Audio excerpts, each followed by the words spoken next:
Hello everyone and welcome to Seduce Me, Otome.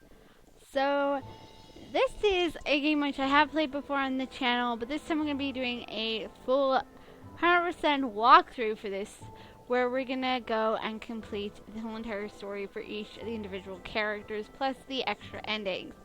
So, let's begin. This is a fictional interactive narrative. Any character resemblance to real life people are purely coincidental. So if somebody looks like somebody you know, it's not on purpose. Also, know that the following game is made for PG-16 audiences. Please know that sexual violent themes are exploited in this game. Trigger warnings are like abuse, implied rape, and suicide. You have been warned. Please enjoy. Why, hello. My, aren't you a gorgeous sight? Can I be honored enough to know your name? Sure.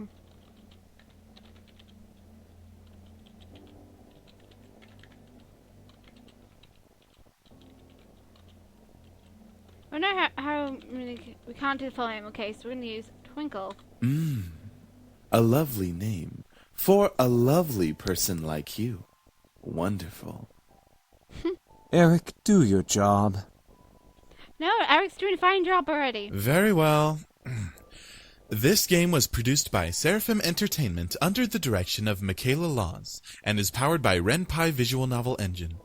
We truly hope you'll enjoy this story. I know I'll enjoy it, since you'll be in it. Eric is such a flirt. Eric. Fine, fine. Farewell, my sweet. Somewhere. Oh. Come on! Is that all you got? Wanna try me, asshole?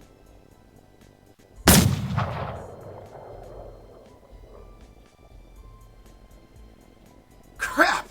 Missed. Let's retreat for now. No kidding. Let's get out of here. That's right. You better run, you stupid punks! Stay out of our territory! Call it fate, or call it coincidence. That one moment of violence started a chain of events I will never forget. This formula, created in the 70s, is one of the most important in the field of financial theory. It is used to calculate the price of European-style options and is widely used by option marketers, though there are some discrepancies that are now corrected with the modern viewpoint. Rain. It's been a long time since we've gotten rain around here, but it is the season for raining weather, so it's not exactly that surprising. Personally, I love the sound of it, the way the raindrops feel like the soft tapping of fingers. It was so soothing. Even looking at the droplets hit the glass of the window was strangely calming.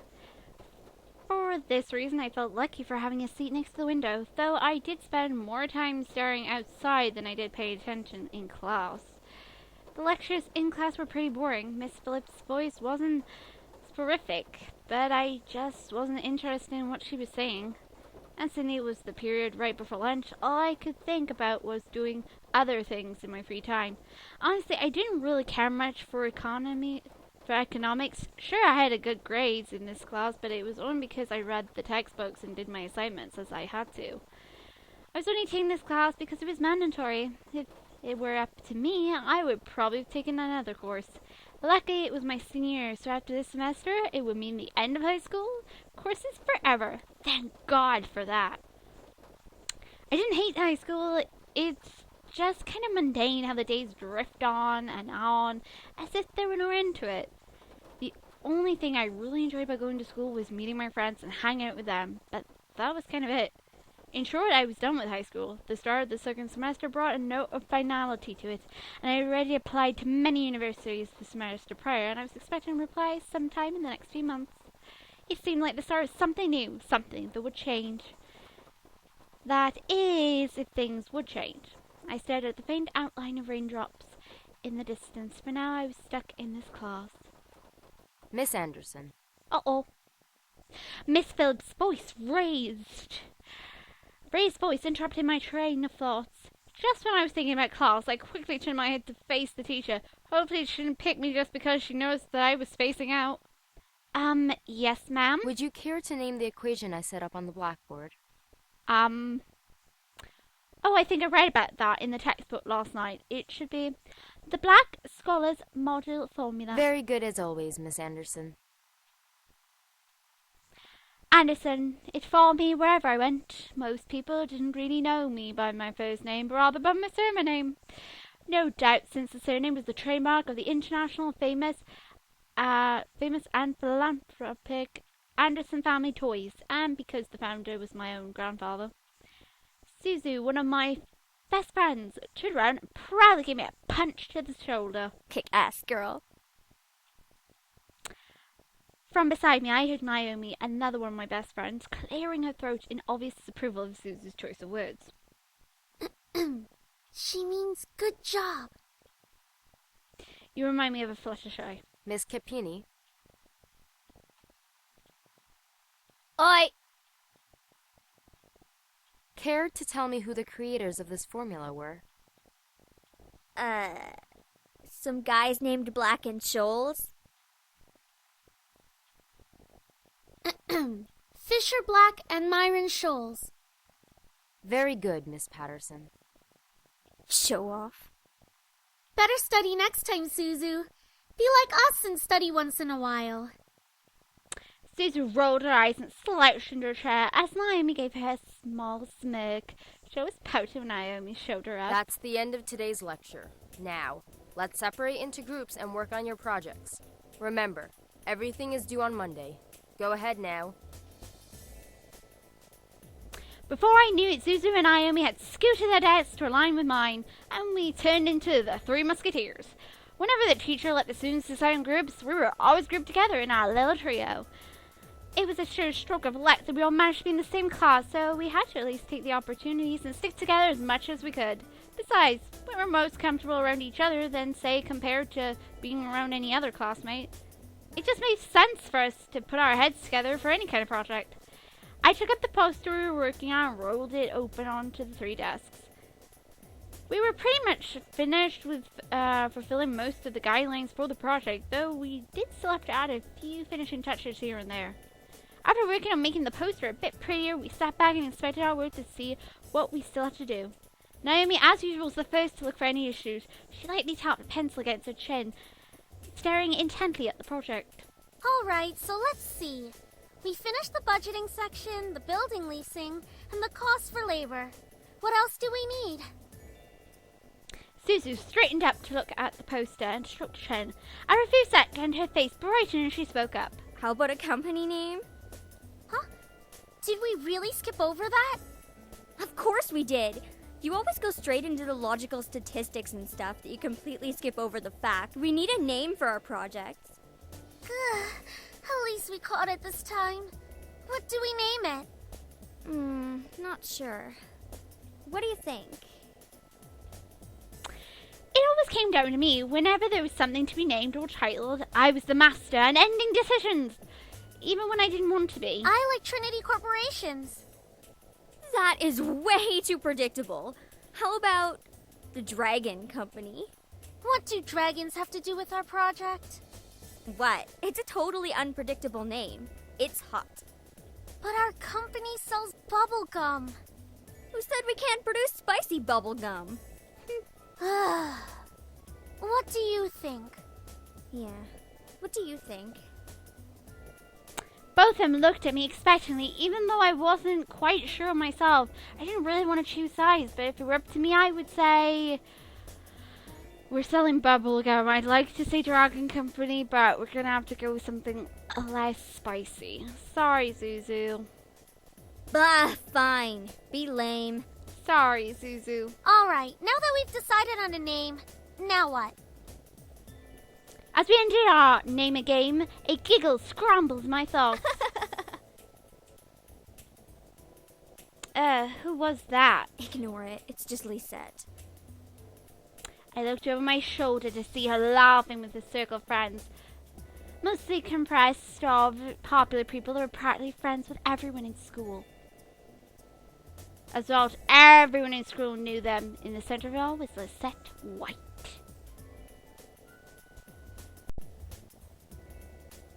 She sat with a posture that indicated she was still working, but that she also was ready to casually chat about her day.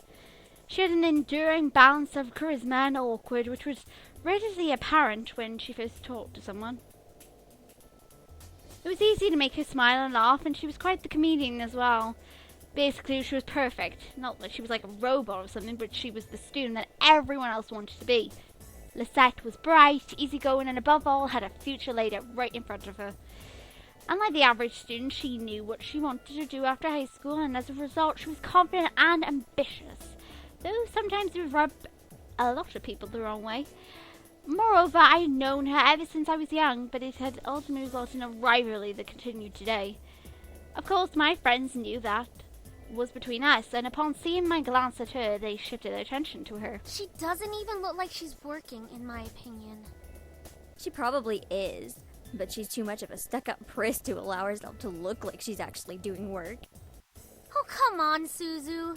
She may be a little off-putting, but she's not the giant priss that you're making her seem to be. The day she isn't a priss is the day I turn into you. What's that supposed to mean? Never mind. It's about time! Let's bail!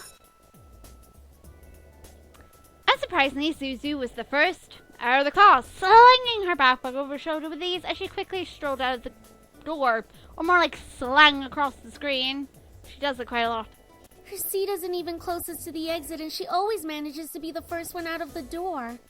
I don't think I'll ever understand that. Me and you both, Naomi. She gave me a smile as if relieved by that fact that I felt the same way as she did. See? Why can't she just be normal like the two of us? Because then she wouldn't be Suzu, Naomi. It's Suzu, Naomi. Think about Very it. true. Man, you guys are slow. Are you coming or what? We heard you the first time. Not everyone has rocket boosters attached to their legs when the bell rings. Are you kidding me? That class was ridiculously boring. Even Miss Valedictorian here was dozing off a bit. Ha ha! I do have to admit, I was spacing out, but just because I answered one question doesn't mean I'm automatically the valedictorian. Okay, so it wasn't too interesting. But you should at least pay attention when Phillips is talking about the important parts. So you finally admit it. We're finally on the same wavelength. Welcome to the club, Patterson. Please, don't call me by my last name. This isn't the classroom. And never in a million years will we ever see things eye to eye. Despite this, they both burst out into laughter. Normally anyone would think the opposites like them wouldn't ever associate with each other. But even though they were so different, their friendship somehow made a lot of sense.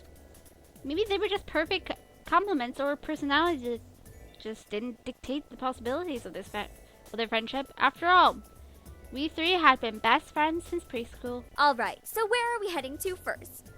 Cafeteria? I think we can all agree that we're really hungry, especially after hearing about our company's line of deliciously spicy bubblegum. Ooh. Who would even buy that? I wonder. Me?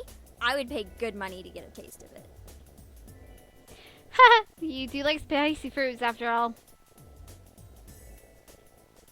We entered the cafeteria, a bustling room filled with aromas of different kinds of food. As we got in line, we ordered our meals and chatted freely. Cajun fries and the spicy chicken burger for me. That's my definition of a good meal. I'll take a tuna sandwich and some juice. You're probably going to need water or something to curb all that spicy flavor, Suzu. I can't be tamed by the likes of that. If it's spicy, then it's gotta be all or nothing. You're crazy! Hell yeah, I'm crazy. I think I'm getting a migraine. I think I'll go with... That sounds good. Once we got our foods, we sat down at one of the empty tables, putting our backpacks aside to finally dig into the food. Suzu leaned back in her chair, tilting it back so that she could rest her feet on the table by her food. All right then. Is there anything we want to talk about? Bored already? I know. Let's talk about... Say boys, and I will never speak to you ever again. Aw, why not? What's so interesting about talking about guys? It's Not like any of us are gonna get boyfriends anytime soon. We don't know that. What if one of us does get a boyfriend? Like that's going to happen, Naomi. Look at us. I'm a tiny Italian. You're a ditzy blonde. Hey! No offense. And Anderson here. Well, I guess she could land a boyfriend or girlfriend if she wants. Or girlfriend? She can be a lesbian if she wants. True. It's okay, Suzu. I'm not sure I want a boyfriend Why yet. not? It's our senior year. Might as well get a boyfriend. Maybe she's just not interested in a relationship, Suzu. Well, it really wasn't about wanting a relationship, but more of there was no one interesting enough to be in a relationship with. Don't get me wrong, I'm an open person, but there weren't not many interesting guys in school to go out with. Who knows? Time will tell.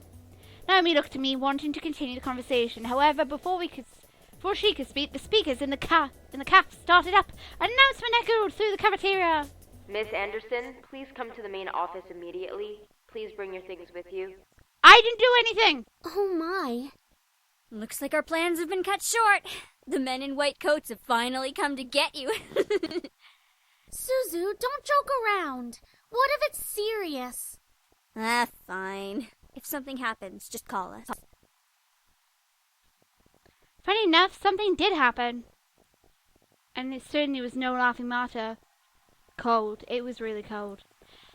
The rain became heavier that afternoon, accompanied by rolling thunder now and then. The skies had darkened, though I couldn't see any of it under the black umbrella. Not that I was looking up, in fact, looking up was the exact opposite of what I wanted to do. I stared at the grass beneath my feet, unable to look up at the people weeping around me. All I could see was the damp grass under my feet. On the mountain echolals that floated through my ears reminded me that I was at a funeral. It was only when the speeches ended that I finally was able to raise my head. A small gathering of people, most of my relatives that I didn't even know were related to me, were huddled around a simple, small grave. For a while all I heard was the sound of raindrops on the umbrellas. If it weren't for the rain, everything would probably be a heavy silence. I looked beside me where my father was standing and holding up a large black umbrella for our small family of 3. His face was motionless and strange sight next to my weeping mum. I wondered what was going through his mind. After all, etched into the smoke-grey tombstone before us was his father's name. My grandfather, the one who had raised me like his own daughter, had passed away that day. The ceremony was small. Only close family were allowed to come. Slowly, though, people began to leave, leaving my father, mother, and me behind at the grave.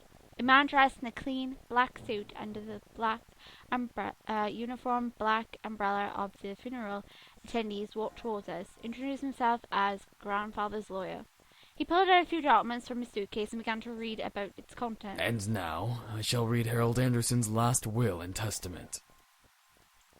Only my parents and I were allowed to be present for my grandfather's will. It was under the strict request of his lawyer, and there was a reason why. And to my dearest granddaughter, I give my estate. All the furniture and decor that resides within the house shall also be given to my granddaughter. Oh, that's so nice of him. What? I couldn't believe my ears. I did in the family estate at 18. That was impossible. It was written by my own grandfather's hand. He passed the family estate to her? Why am I not surprised? I get the funniest feeling you don't like me. Dear.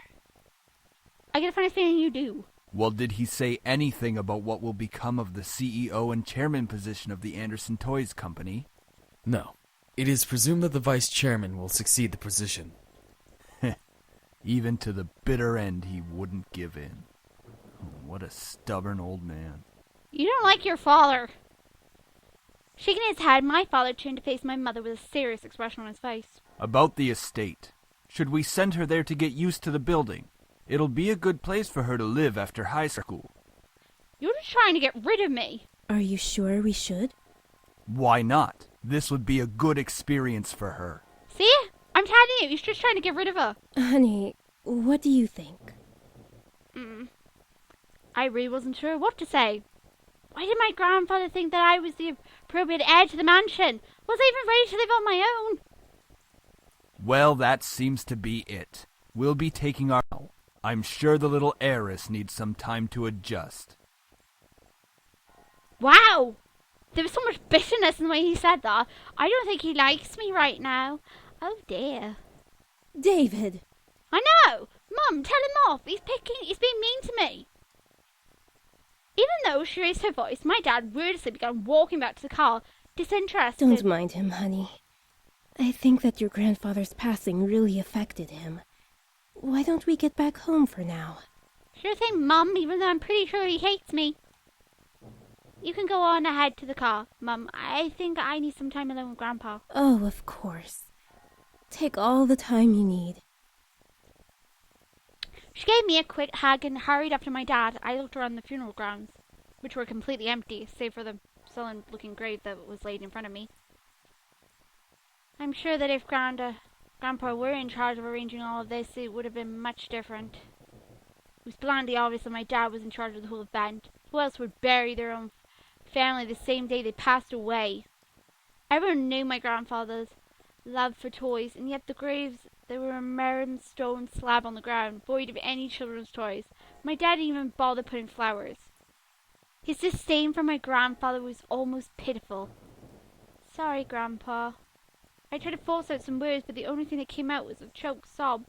You told me to stay strong, but right now, I'm the farthest from it. Like that one time a long time ago. Grandpa! Oh, it's so good to see you again, sweetie.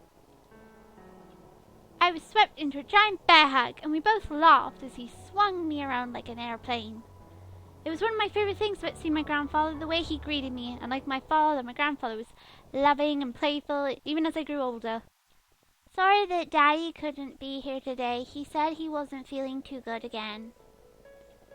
It was always been like that. Dad missed every visit to Grandpa's house, seeing that he was busy with work or wasn't even feeling well. Is that so?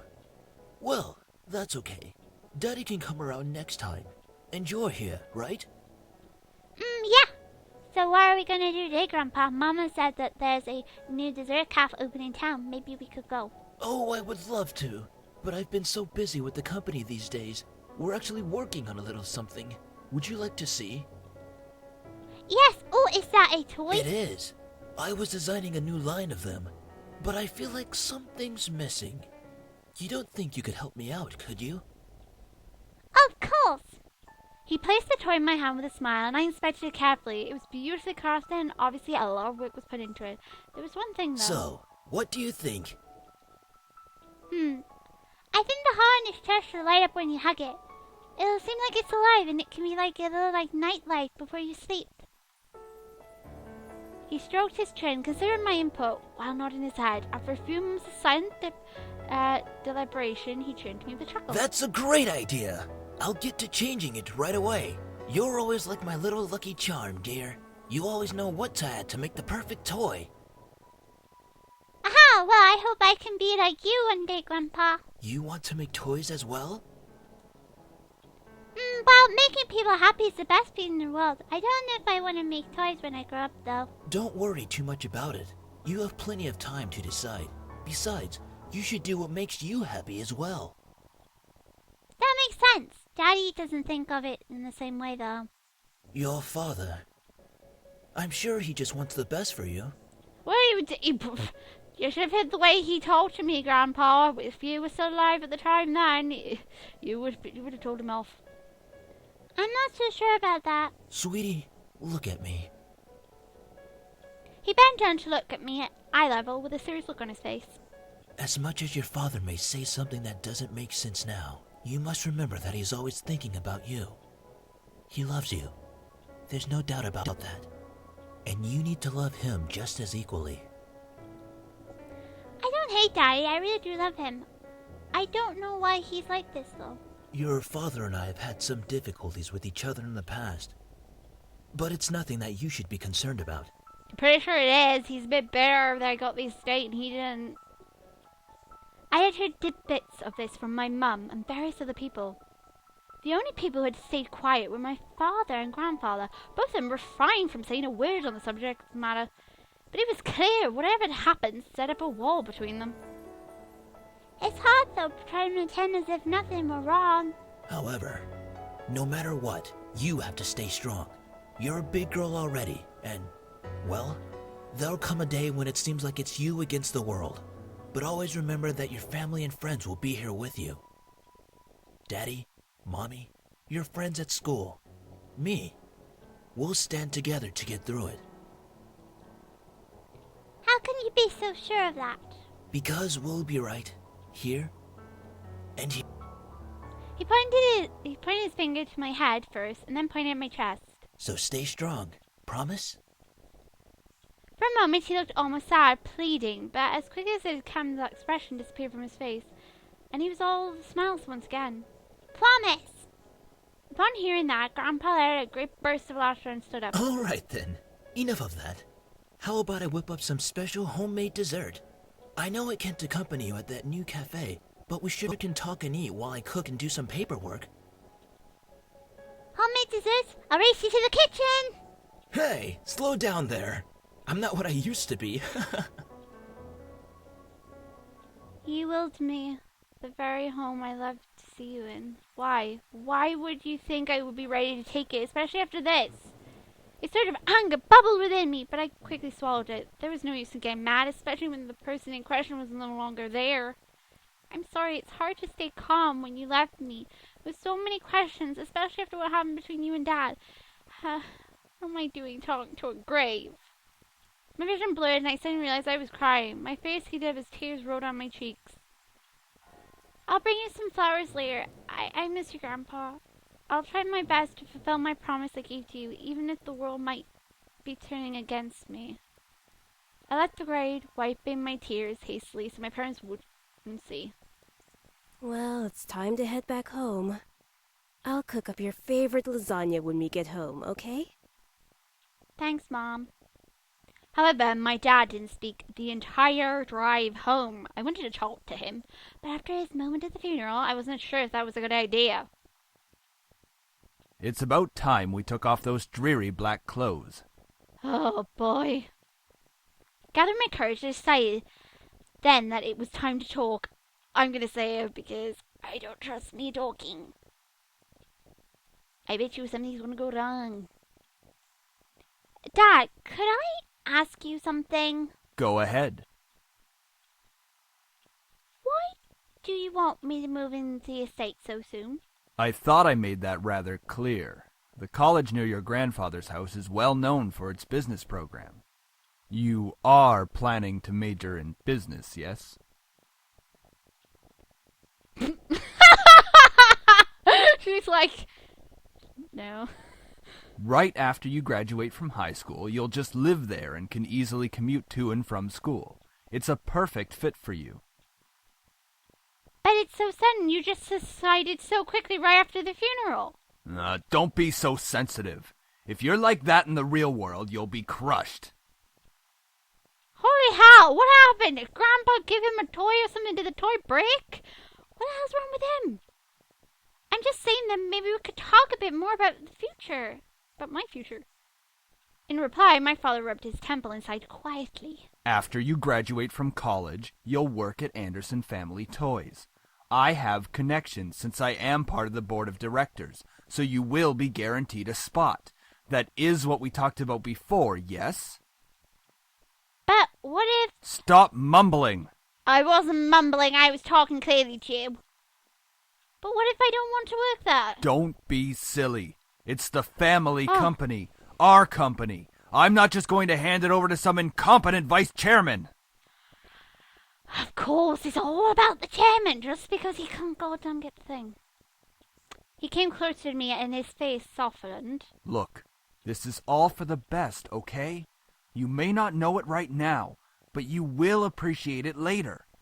For some reason, when I heard him say that, something snapped at me. I wasn't exactly sure what it was, but it made me feel so angry. Do you even care that Grandfather passed away? Of course I do. People at home, what do you think? Well, everything seems fine and dandy to you. Things couldn't be better. Excuse me? I don't like your tone, young lady. I could have said the same about you when we were at the grave, mister. You were not exactly polite to me. You were quite rude.